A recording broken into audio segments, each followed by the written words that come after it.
¿Está en la guía para copiar el enunciado o no? No sé quién fue el que preguntó.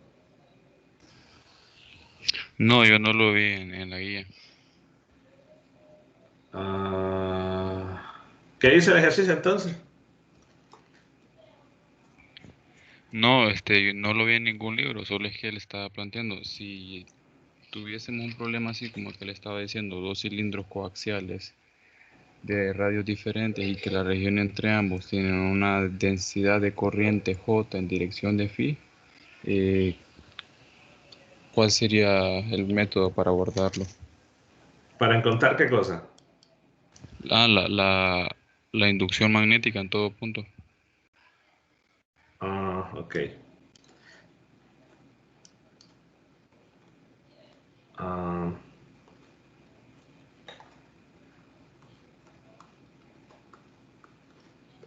ok, entonces hay una en dirección de J.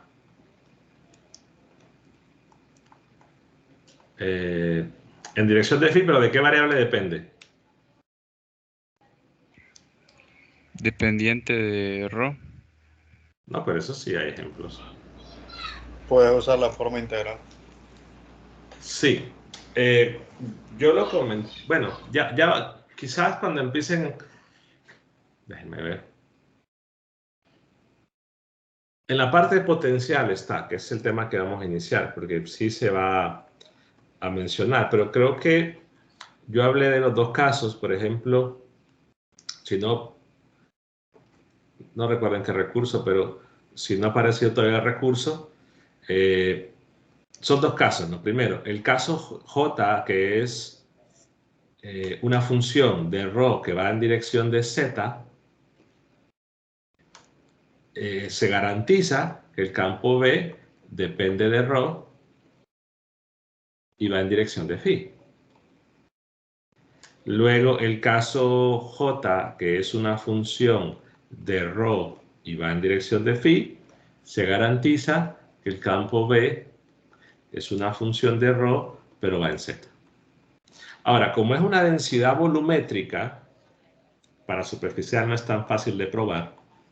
Permítame, Ángel, pero no está compartiendo pantalla. Está explicando. Perdón. Disculpa, espérame.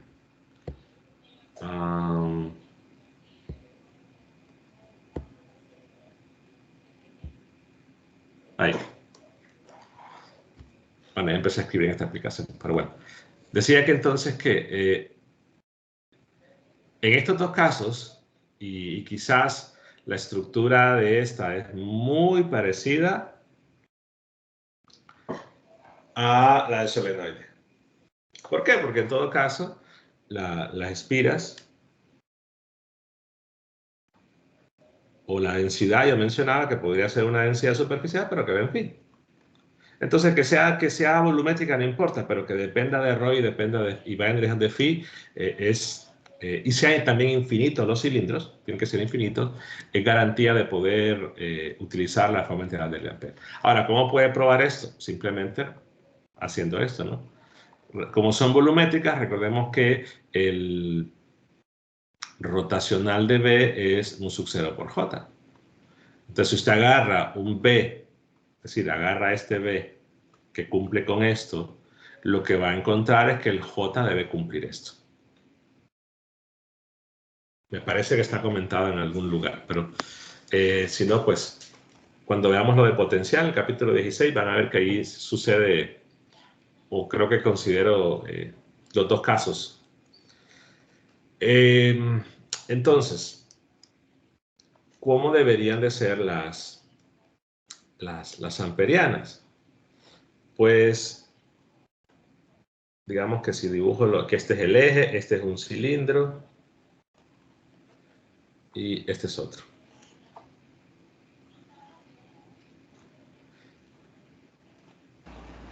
Serían igual que en el solenoide, ¿verdad, Janet?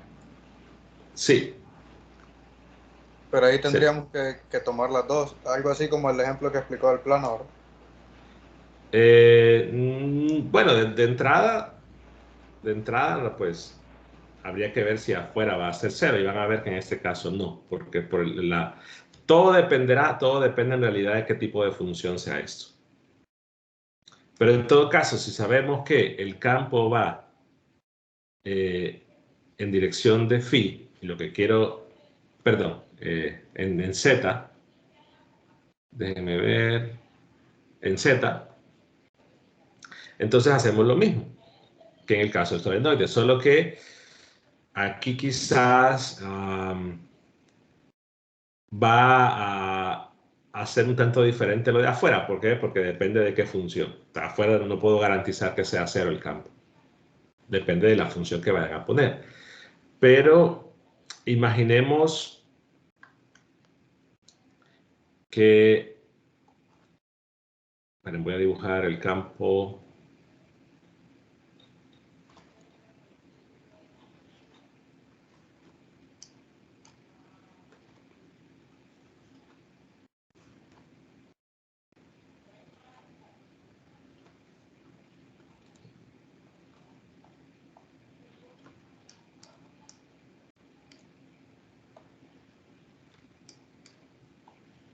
Más o menos lo que hice con el ejemplo de solenoide, que tenemos un plano donde la phi es constante.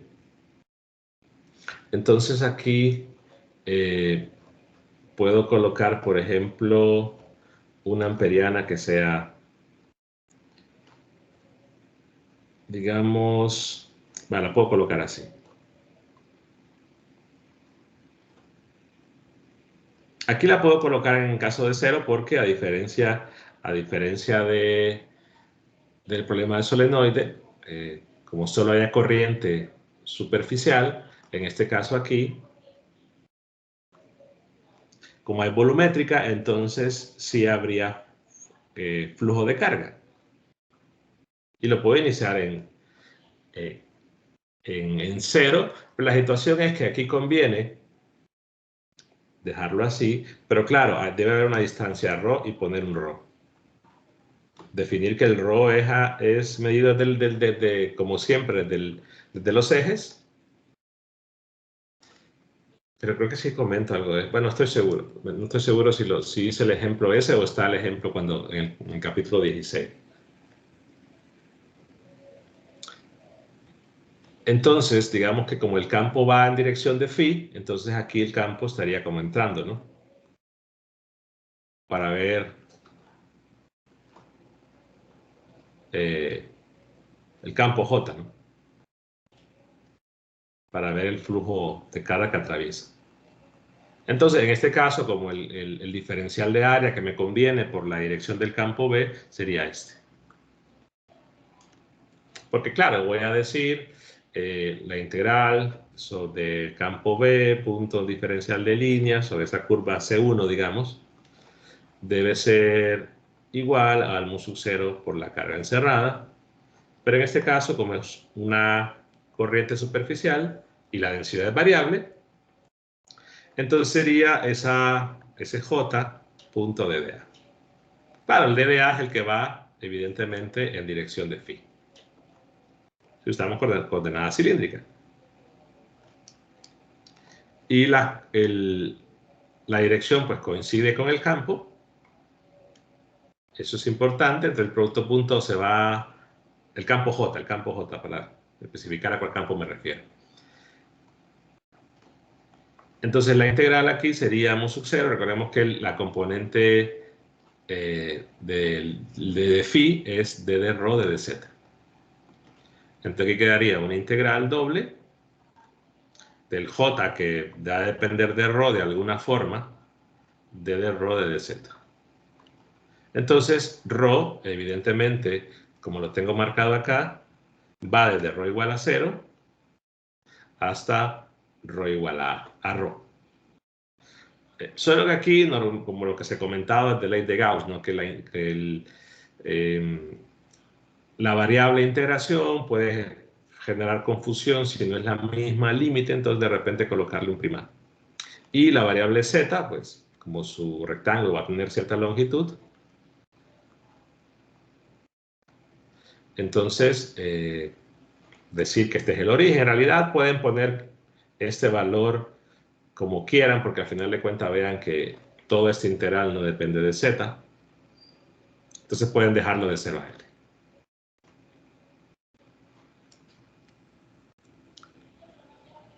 Bueno, en el caso del campo B, como ya dijimos que tenemos que hacer los dos lados, estoy haciendo el lado derecho, pero en el caso de la integral de línea, ojo, por la regla mano derecha, como estoy definiendo el diferencial de área, entonces la orientación de la línea debe ser así.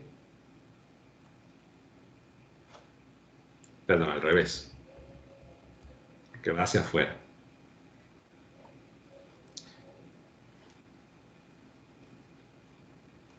Si la marco acá,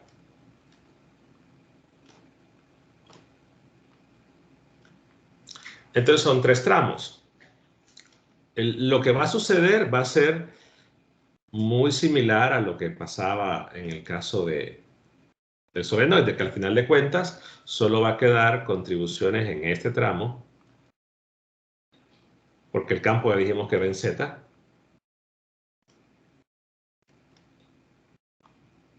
Y en este tramo.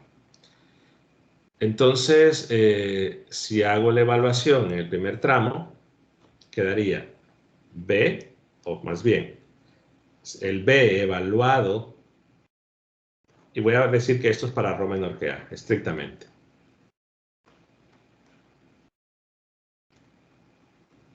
B evaluado en ρ igual a 0, o sea, el campo B en 0,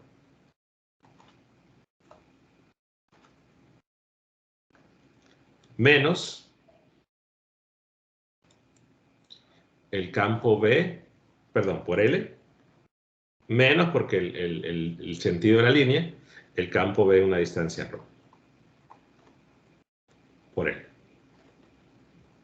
Claro, y este es la expresión para la misma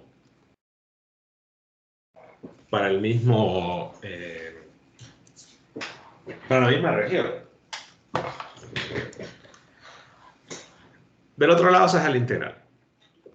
La situación es que, bueno, ahora va a depender de este valor. Ahora la pregunta es si la respuesta puede quedar en función de ese valor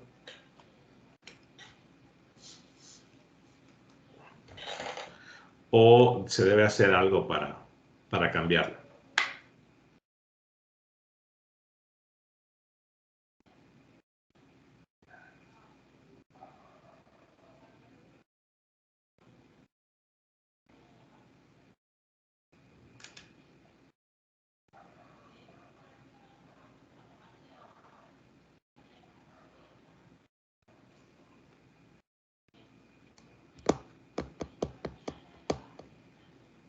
No sé si escucharon la pregunta. No, no lo pude escuchar, repítala. Ok, va a quedar expresado lo que valga el campo en 0 y lo que valga el campo en ρ, porque estamos evaluando en los dos tramos de la línea. En este de acá, donde ρ es igual a 0, y en este de acá.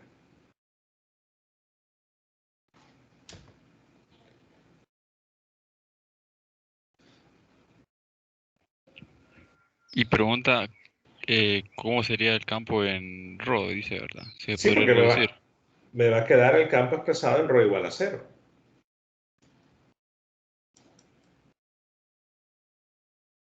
Ya aquí no es constante, lo que antes colocábamos B1, B2, pero se concluía que es constante, aquí es evidente que no va a ser constante. La L se va a ir. Pero ¿qué sucede con el campo en 0? ¿Lo dejamos quedaría expresado? ¿O habría alguna forma de encontrarlo? ¿O de repente la trayectoria amperiana que estoy colocando, justo pegándola en el borde, no es una buena opción? Entonces se haría tal y como se hacía con el ejemplo de las... Bueno, como lo explicó usted con los solenoides coaxiales, ¿verdad? Se empieza a calcular desde fuera hacia adentro otra vez para ir reduciendo las expresiones. Lo que pasa es que en este caso, para alguien que esté en el infinito, no puedo decir que el campo vaya a ser 0 afuera. B0 fuera, no. ¿Por qué? Porque ya la idea de ver o lo que ve alguien en el infinito no se va a cumplir por el hecho de que aquí el campo no va a ser constante. Ese es el problema. Ahora, ¿por qué no es constante? Bueno, porque exclusivamente depende de lo que ve acá. Evidentemente, si se da la casualidad de que al hacer la integral por algún j en particular me da 0, bueno, si yo digo este es 0, entonces el campo B va a ser constante. Si no, pues evidentemente va a ser variable, pero la pregunta es, ¿podría escoger? Es decir, imaginemos que tengo opciones y que este es ρ igual a A y que este es ρ igual a B.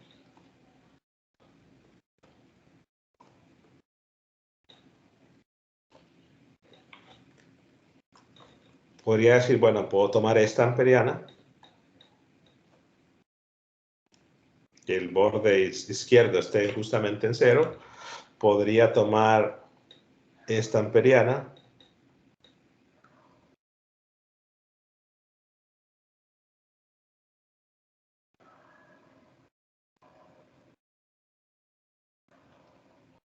y la diferencia entre una a otra que aquí quedaría B0, lo que vale en 0, menos lo que, por L, menos lo que vale en ρ por L. Y la trayectoria, como ya se indicó. La otra, si la dejo igual,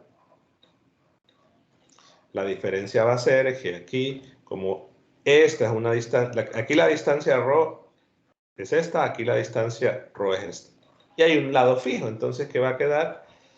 En este caso, lo que va a quedar es el valor en ρ por L menos lo que valga en A por L. O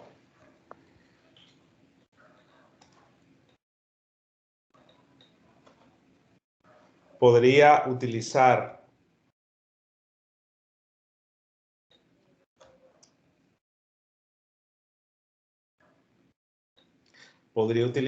una amperiana diferente, solo que aquí ya me saldría la región. Lo importante es que su variable ρ quede contenida en la región para poder decir este es el potencial, perdón, el potencial no, el campo B en esa región. A diferencia del caso de superficial o del caso del solenoide, donde se concluye que es constante. Pero evidentemente, relacionando con lo que se pueda tener, por ejemplo, déjenme recordar, bueno, no es que no sé, ahí depende, si llevaron 321 aquí, en Teujo. Uno de los puntos importantes que se menciona en el capítulo 10 es condiciones de que el campo eléctrico era, o más bien se hablaba de la continuidad del campo eléctrico, en capítulo 9, perdón, dependiendo si había densidad, en caso electrostático, si había densidades de carga superficial. Si ustedes comparan el problema que hicimos el lunes, o que dejé planteado, y básicamente teníamos un campo constante en cada región y afuera era 0, pero ustedes se dan cuenta que es discontinuo. ¿Por qué? Porque tenemos presencia de densidades de corrientes superficiales. Entonces, si recordamos las condiciones de frontera para el campo B, ¿cuáles eran?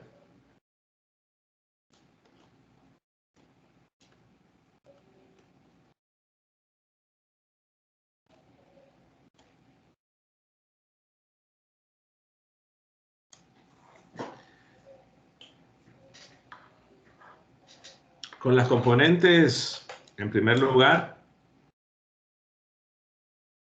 aquí me interesa las componentes normales. Porque tengo, digamos, tengo la superficie.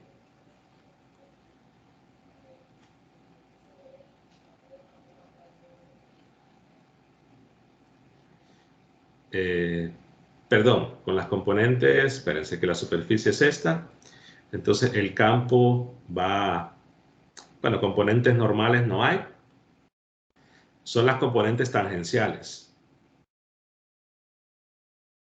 ¿Por qué? Porque si en la superficie, la componente normal al cilindro sería una componente en ρ, pero no hay componente en ρ, etc. Entonces nos interesan las condiciones de frontera para las componentes tangenciales. ¿Cuáles son? ¿Cuál es la ecuación?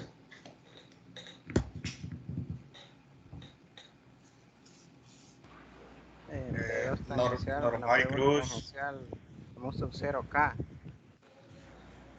Claro, dependía de K, entonces ahí se entiende, al igual que en el caso del electrostático, que la presencia de una densidad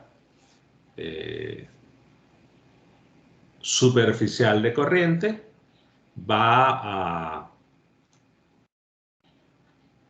a implicar que el campo B es discontinuo. O sea, si hay densidad superficial, evidentemente en el cilindro de radio A y en el cilindro de radio B, el campo B va a ser discontinuo en esos lugares. Y es lo que pasaba en el problema del lunes.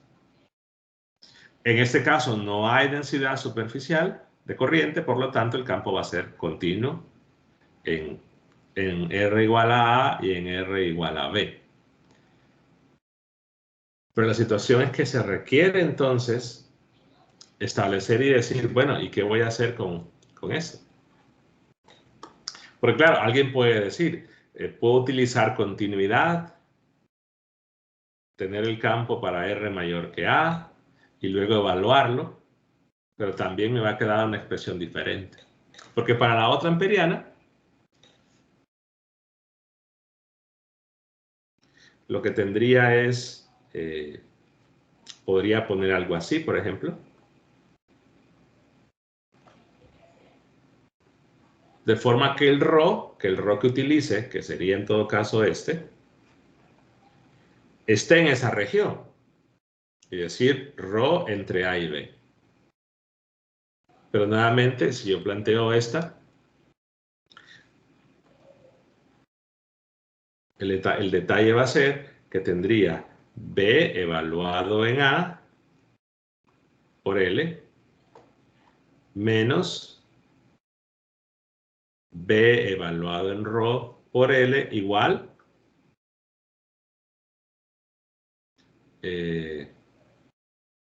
no, pero perdón, usted preguntó, espérense, es que solo había densidad entre los dos, ¿verdad?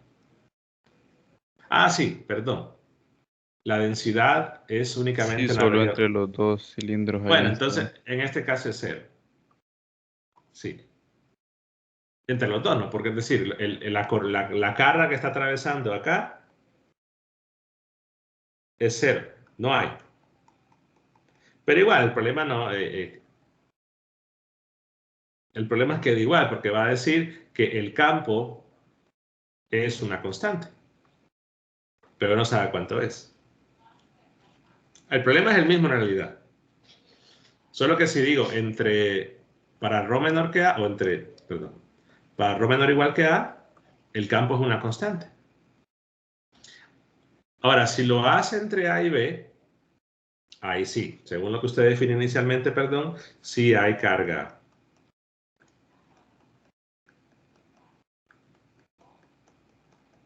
Sí hay carga, pero cuando vaya a integrar acá quedaría mu sub 0, la integral de, otra vez puede ponerle 0 a L, la integral de ρ, vea que la variable ρ va de A hasta ρ, el J, que aquí sí hay, y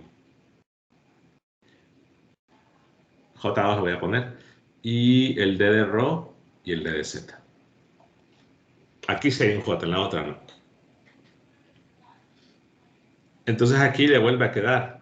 Claro, lo que valga en A es para este ejercicio lo que valga en 0. ¿Por qué razón? Porque ya dijimos que entre 0 y A el campo B es constante. Lo que pasa es que no sabe cuánto vale.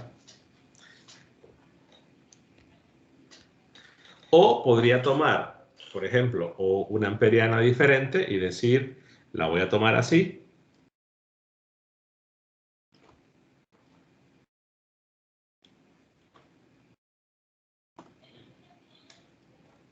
Pero la historia va a ser igual. Tendría entonces un ρ y el otro extremo estaría en B. Por lo tanto, en el lado derecho, izquierdo, quedaría un B evaluado en ρ por L menos un B evaluado en B por L igual a mu sub 0, una integral de 0 a L, una integral de ρ a B por el J. Claro, lo que mide es la carga que está, bueno, el flujo de carga por unidad de tiempo. O inclusive podría tomar, estoy dando todas las opciones para que noten algo. Podría tomar una amperiana que sea en todo esto, pero ya quizás podría ser un tanto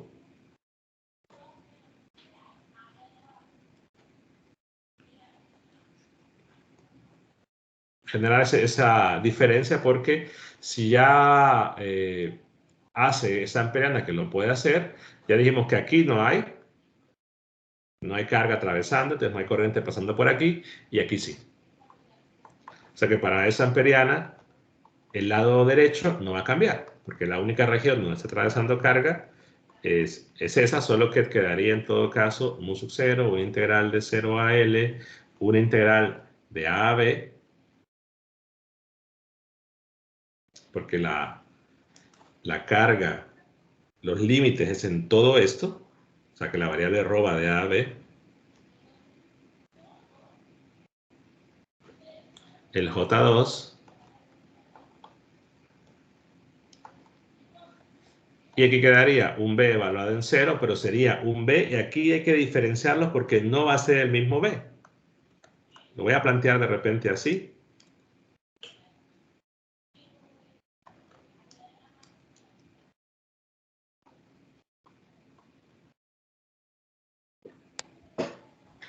Solo que aquí en este caso, este es el B de la región ρ menor que A, le voy a poner en todo caso B1, y este es el otro. O sea, no es la misma función que estoy evaluando, son funciones diferentes.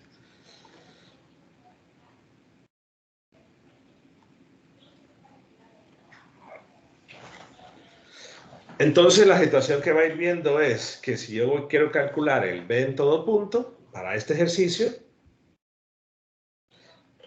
me va a quedar ya sea expresado lo que valga en el origen, o me queda expresado en lo que valga en A, que en este caso es igual, o lo que valga en A me va a quedar expresado en lo que valga en B, o inclusive podría irme hasta el infinito. Entonces la pregunta que hago, ¿cómo hago para encontrar, establecer las cosas? Creo que más bien ya recordé, creo que menciono el ejemplo este en el caso del capítulo 16, que no ha iniciado todavía los recursos. Pero en realidad esa es la idea.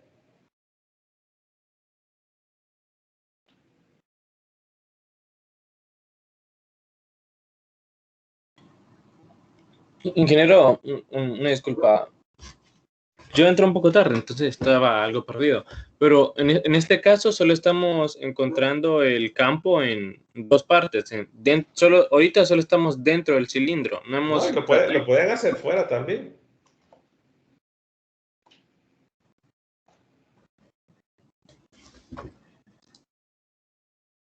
Por ejemplo, si lo hacen fuera, podrían tomar... vale, podrían tomar, por ejemplo, esta.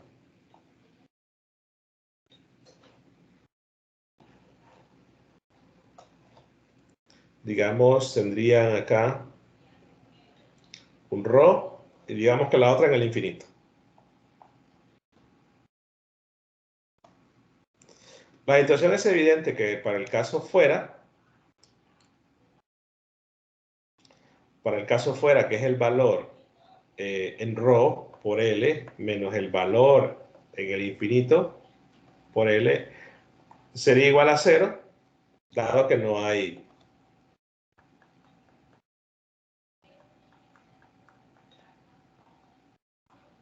perdón, estoy marcando y no hay carga atravesando eso.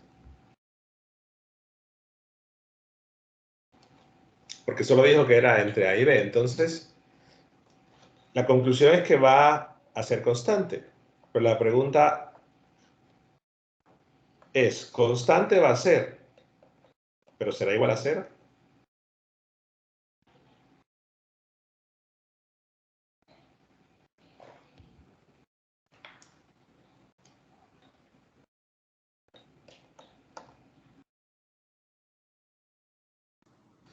No sé si ya respondió mi pregunta, pero estaba comparándolo con lo que tengo anotado sobre el ejercicio del solenoide y ¿por qué no es que usamos una amperiana que tenga una parte dentro del cilindro y la otra parte afuera? No, si yo ya he puesto varios ejemplos, varias opciones. Quizás el problema no es eso. La pregunta es, concretamente ahora, concluyo que el campo B es constante fuera. ¿Pero será 0?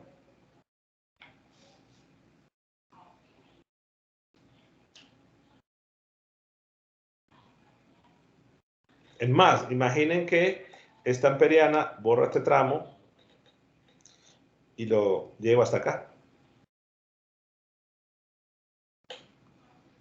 Entonces, Ingeniero, dígame. para mí que sí, porque es una sección L, pues no es infinito, entonces para que no fuera 0 tendría que haber una carga infinita. Pero... Vamos a ver, la conclusión que se hizo con el ejercicio del lunes era que que era una constante, la conclusión es igual, pero para concluir que era 0 era decir, bueno, observo lo que sucede en el infinito, visto para el infinito, ¿qué va a haber? Y en base a eso concluyo, bueno, va a ser 0. La pregunta es si aquí se va a poder hacer lo mismo.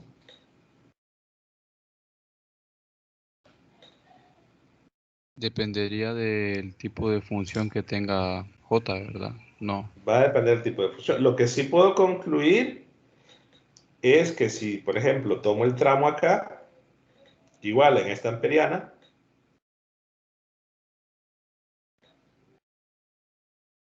acá,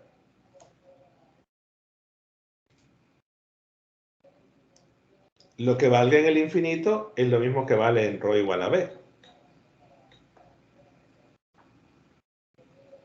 Entonces, si yo tengo, por ejemplo, si yo tengo el campo, tengo lo que vale el campo en esa región. Yo evalúo en ρ igual a b y ya tengo lo que vale en el infinito, por continuidad. El problema es que lo que valga ρ en esa región depende de la densidad. Entonces, no va a ser necesariamente 0. Entonces, ¿qué sucede en estos casos? Aquí vamos a una analogía con 321. Ustedes recordarán en problemas, bueno, el libro lo menciona, o sea que sí, aunque su profesor no lo haya mencionado, pero en el libro está. Cuando tienen cilindros infinitos o concéntricos, evidentemente el campo eléctrico se puede expresar o se puede calcular en todo punto, sin ningún problema. Ahora, ¿qué sucede con el potencial? Normalmente, en problemas de cilindros infinitos, el potencial tiene dependencia, bueno, queda una expresión, pero ahí aparece casi siempre un valor ρ sub 0. Un valor para el cual, y decimos que el potencial ahí es el, perdón, potencial, estoy con...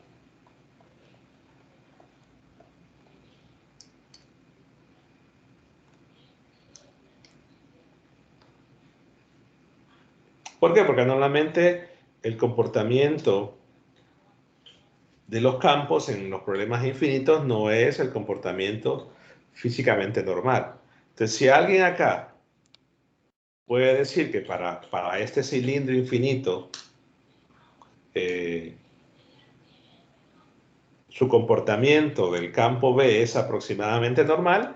Es lo que sucede, ¿no? Que a distancias muy grandes,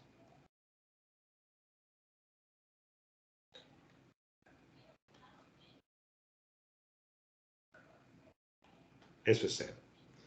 La situación es que esto podría o no podría pasar. Todo depende de las densidades. ¿Por qué? Por la misma razón que sucede entre 21, donde el campo eléctrico sí tiende a cero cuando es un valor muy grande, el potencial no.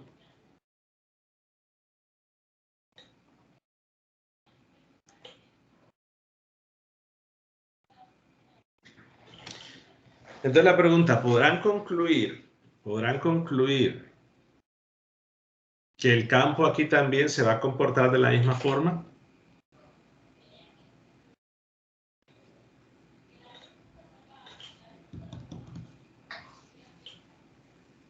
Bueno, la pregunta de cómo plantear la ampeana está, y de estos hay ejemplos, pero hasta la siguiente parte. Porque voy calculando el análogo del potencial escalar entre 21. Entonces seguro que hay un ejemplo de eso después. Y es más, va a haber un análogo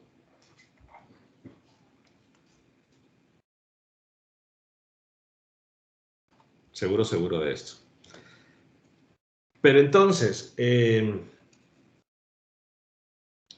la mayoría dicen, bueno, el potencial ahí va a ser cero. Bueno, depende de J2. Hay una dependencia evidentemente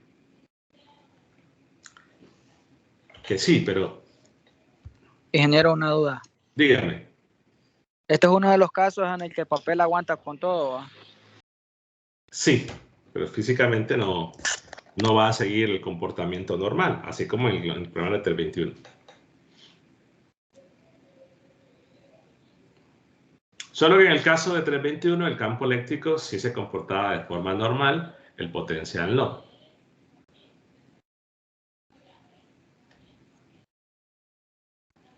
Aquí la respuesta va a quedar pendiente hasta los recursos del siguiente. Porque viene un ejemplo de estos en la parte. Si quieren, esperen, voy a abrir. Todavía no he editado los recursos, pero... Bueno, por lo menos aclara la duda, ¿no? Lo que queda pendiente, bueno, ¿y qué hacemos con esa constante? ¿El campo en cero, el campo en A? ¿Hay forma de poder encontrar? Esa es la pregunta que les hago. En 321 lo que hacían es que cuando sacaba el potencial en el Rho sub 0, es que decía que era una constante, ¿verdad? Sí. Una constante K, que para que Wagner plantea que esa constante iba a ser,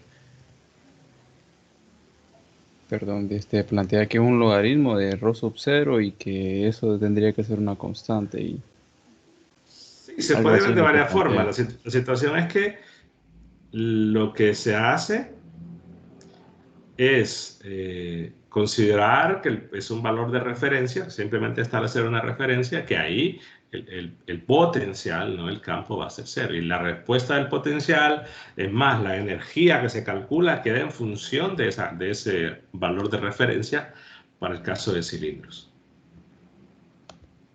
Pero hablando del potencial, el campo si ven el problema con cilindros, no queda en función de esa constante.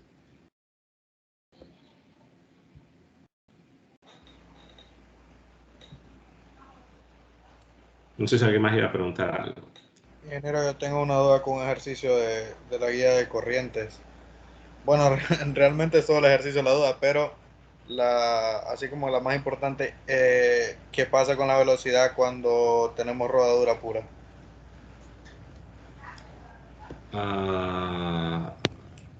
Porque Bueno, creo no que sé, es el 10, ahí lo que les que dije, lo que les dijeron es en física 100. Pero bueno, vamos a ver. Si tienen digamos que cilindro, o allá en física 100, cuando hay rodadura pura, lo importante es que, claro, la velocidad, hay un sistema, creo que el sistema de ejes. No me acuerdo cómo le puse, déjenme ver. Creo que le puse XY. Entonces, cuando hay rodadura pura, la velocidad en un punto es igual o se puede calcular midiendo la distancia desde el centro de rotación.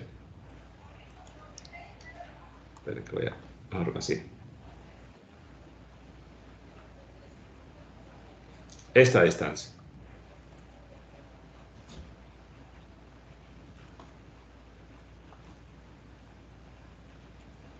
Y la velocidad, evidentemente, es perpendicular.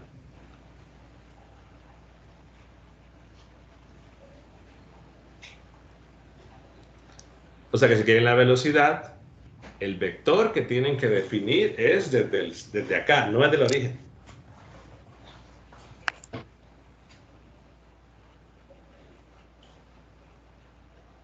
Bueno, lo que pasa es que recuerden que el centro instantáneo de rotación, su velocidad es cero. Entonces, por eso es que no hace falta medir ese vector desde el origen, puesto que con que lo midamos desde el punto de rotación es más que suficiente.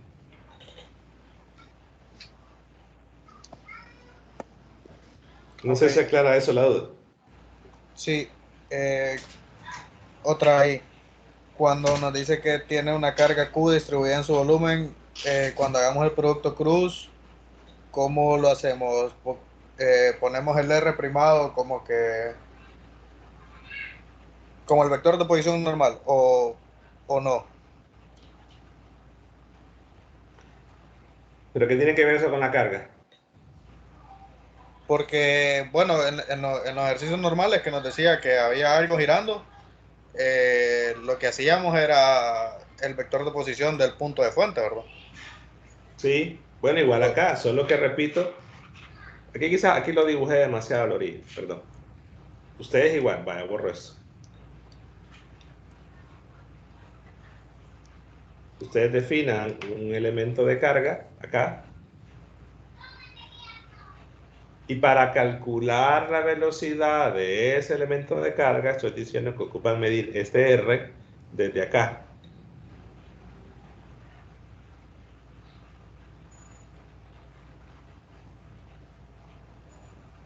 Y la velocidad va a ser, aunque en el dibujo no aparezca, perpendicular. Entonces el R, que define su vector de posición, lo definen desde acá.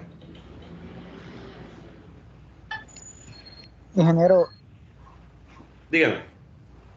en el caso de ese ejercicio de rodadura pura, como nos lo piden en un instante dado, el campo B, por eso es que podemos asumir eso, no lo pide a través del tiempo. El campo B no lo está pidiendo, creo yo. Porque ahí sí es más complicado. Sí, el del plano que va y hay una lámina No, y que pero el campo B no lo estoy pidiendo ahí. Ojo con eso. Pide corriente que atraviese el plano. Ah, corriente que atraviesa el plano. O sea, lo que porque ustedes, es un instante dado. sí, es decir, que ustedes tienen, por ejemplo, esto, y como quieren un flujo, es el flujo de carga, entonces saben que tienen tienen un diferencial de área que va así,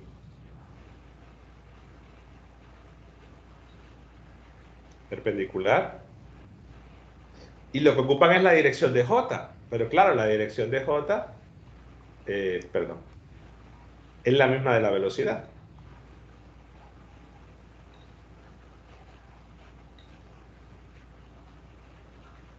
Entonces ahora, ¿cómo pueden definir ese vector de posición? Bueno, de varias formas. Podrían definir aquí un ángulo y definirlo en base a ese ángulo. Y con eso quizás les ayude a que la integral sea más simple. O, dado que es un plano, pueden definir otra forma, qué sé yo, diciendo a partir de aquí le voy a llamar a esta variable u, por no ponerle x, ¿verdad? O y, y a este le llaman Y, o B, perdón, B no, o ponerle así, X primado y Y primado, pero se miden desde el centro de rotación, porque la velocidad se va a medir de ahí. Entonces, en realidad, lo que tienen que determinar es la dirección de B. Pero ya les he dado un montón de recordatorios. Si quieren la velocidad, ocupan este vector medido desde el centro de rotación si el problema menciona rodadura pura.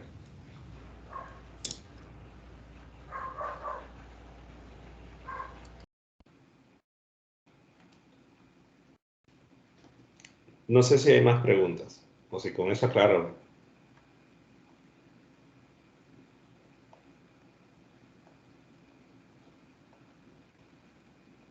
Sí, ingeniero, yo estuve intentando trabajar el ejercicio 18 de la guía de corriente.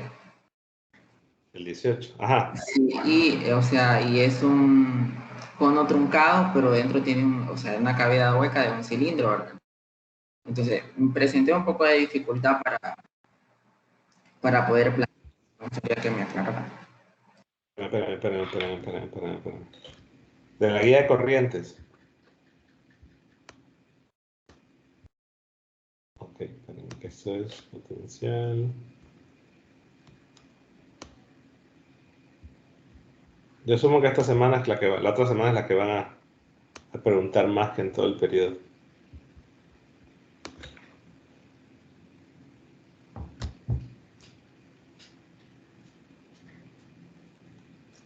Ok, 18.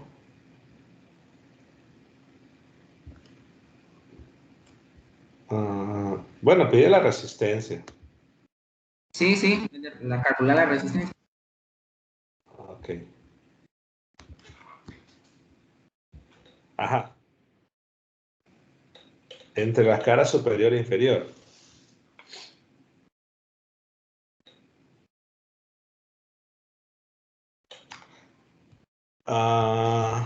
Bueno, yo creo que este es igual al del cono truncado sin hueco. O sea, lo único que tienen que ver es, como les piden la resistencia, digamos que se va a establecer una diferencia potencial entre la cara de arriba y abajo para que la carga se mueva en esa dirección, ya sea hacia arriba o hacia abajo, dependiendo de qué potencial sea más grande.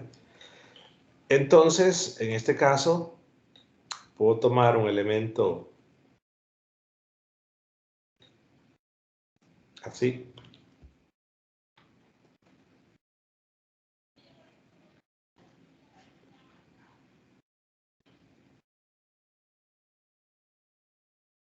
Y hacer una sumatoria de esos elementos, ¿no? Hay que ver primero si se cumple todo. La conductividad menciona que es IHL, es constante. La distancia le puedo llamar a esto delta de Y. Voy a tomar por simplicidad los ejes de esta forma. El Y es constante, para todos los puntos.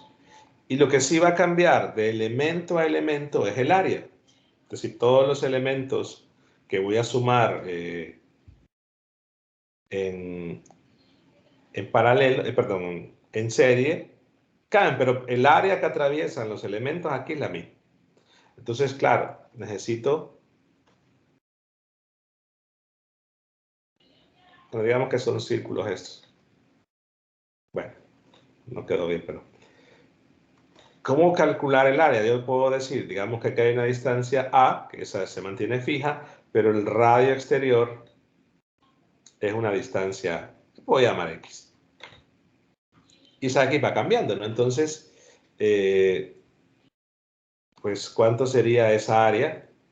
Pues simplemente es pi por x al cuadrado menos a al cuadrado.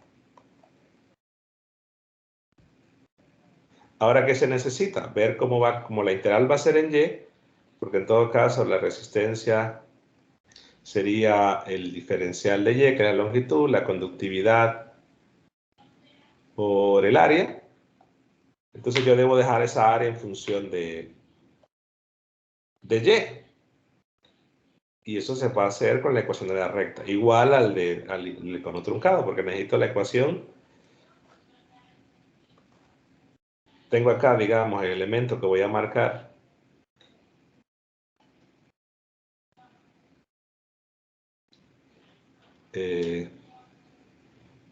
Bueno, con hueco, ¿no?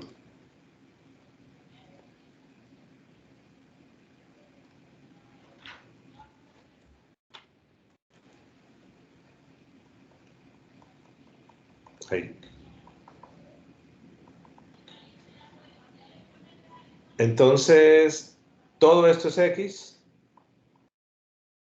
Ya dijimos que todo esto es A.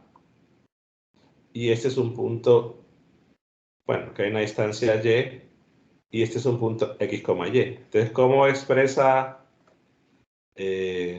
esa X en función de la Y? Bueno, la ecuación de la recta va a tener una recta Y igual a mx, le voy a poner más d para no mezclarlo con la b que ya hay, y despeja. La idea es la misma. Solo que aquí tienen que tener cuidado, el dibujo está mal hecho porque en realidad el A es hasta acá.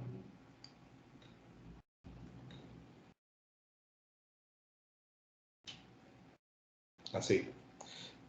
Porque el punto de la esquina de arriba es, si mi eje Y está en el centro, sería B, H. Y abajo sería C, 0. Pero en realidad es la misma. Perdón, había escrito.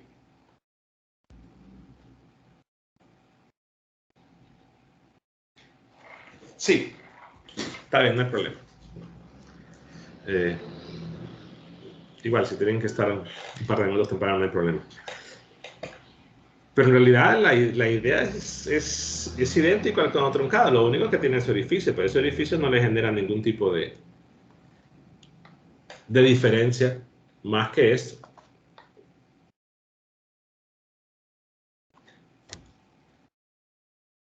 No sé si aclara eso la duda. Sí, ingeniero, muchas gracias. Ok. No sé si alguien más tiene alguna pregunta.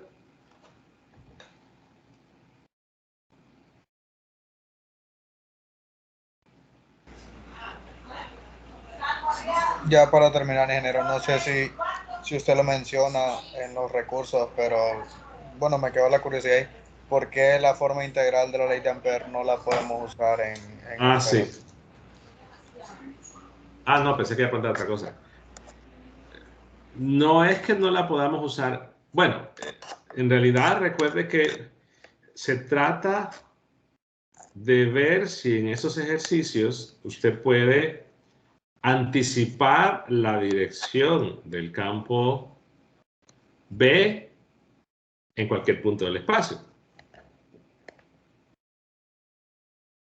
Y eso no, es decir, para el caso de los cilindros, cuando yo empiezo a hablar de la forma integral de Ampère, yo planteo la integral y digo, bueno, observen o basados en el problema tal, basados en el 1414, que el campo B, observen que va en dirección de phi y dependería de esa distancia ρ. Pero en una esfera no se puede garantizar eso.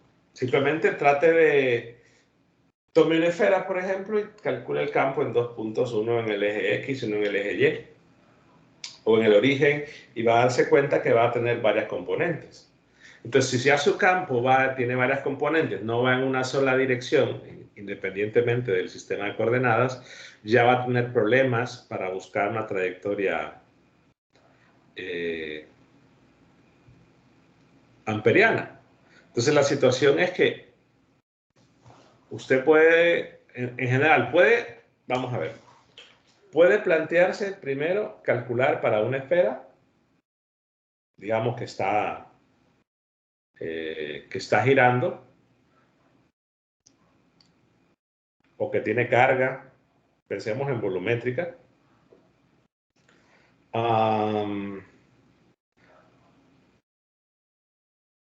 Digamos que esté girando y calcularlo en un punto específico o ver qué le va a suceder en todo punto. digamos que fuera volumétrica, bueno, que fuera volumétrica, J diferencial de tau plus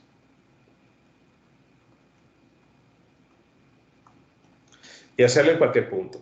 O hacerlo, por ejemplo, calcular el campo B en el origen y ver qué direcciones tiene. Si ya su campo en un punto tiene componentes que dependan o que las direcciones sean diferentes o que no lo puedan representar, por ejemplo, como una sola dirección en coordenadas cilíndricas, o se va a dar cuenta que si lo hace en todo punto, que la integral no se va a poder hacer.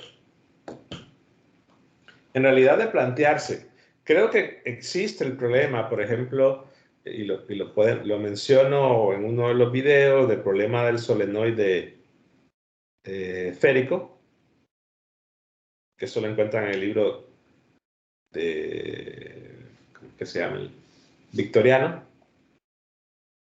Solo que ahí creo que lo piden en el origen, si no me equivoco.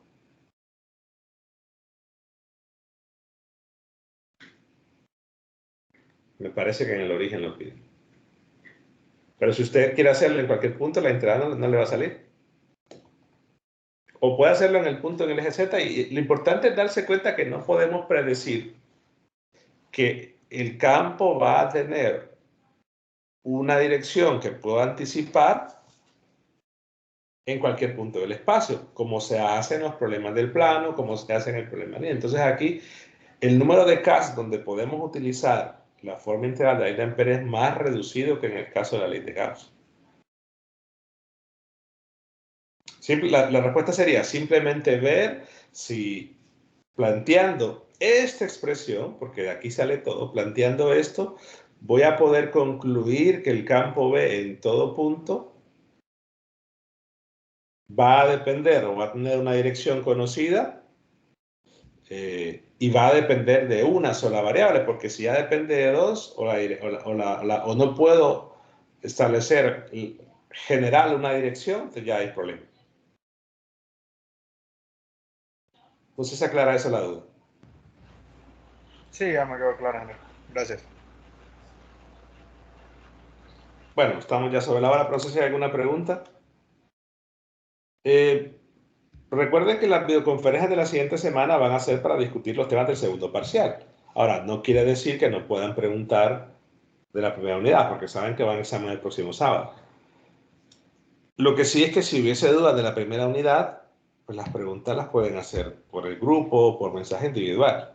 Yo esperaría que